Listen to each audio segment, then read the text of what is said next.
Professor Miraca is a world-renowned expert on gifted children and has led a study on the top 0.03% of Australian children in terms of intelligence. She separates them into three groups: the gifted, the talented, and the geniuses. A gifted child is a child whose ability is in the top 10% of the population. And you can be gifted in any area, any domain, any field. But giftedness is potential, or promise. When the child's potential is translated into performance, we call it talent.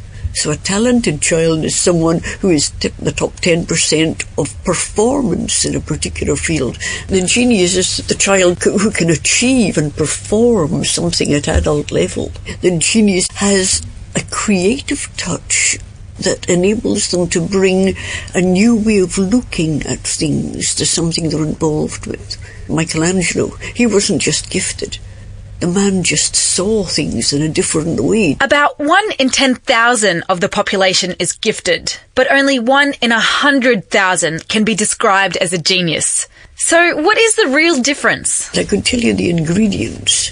One is the type of mind that explores and investigates and questions all the time. The other is a certain degree of motivation that gifted kids tend to be born with. They want, when they're very, very young, to keep learning. They want to keep exploring. You know, the joy in the young child's eyes when her mind opens and she goes racing after the thing that she's thinking about. Professor Gross stresses that without the right education and support, even the most highly gifted child won't be successful. To be a genius, you have to have learned a different way of looking at things. And that is partly inherent in yourself. You have to have the potential to look at things in a different way. But that can be killed off by a family that doesn't encourage it. It can be killed off even more readily by a school that doesn't encourage it, or by a classroom situation where the other children laugh at the gifted child and mock her, so that she learns for safety the best thing she can do is camouflage the fact that she's different. If we turn that child's gift, the ability, into the talent, the achievement, can you think what a force of talent we're developing for our country? That's why identifying exceptionally bright children earlier on in life is so important. You're not going to find genius, and you're not going to find even moderately gifted kids unless you've got your eyes open for them. I was a teacher for so many years.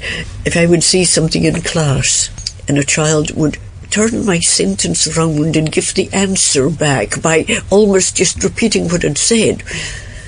And I remember one kid doing this for 2 or 3 days until I started thinking, what's he trying to tell me? And I realised he wasn't. He'd a very bright kid.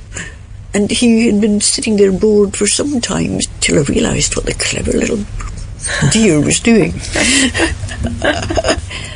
Sometimes a good strategy for teachers is to tell a joke that's a little bit above the level of the class. Look who laughs.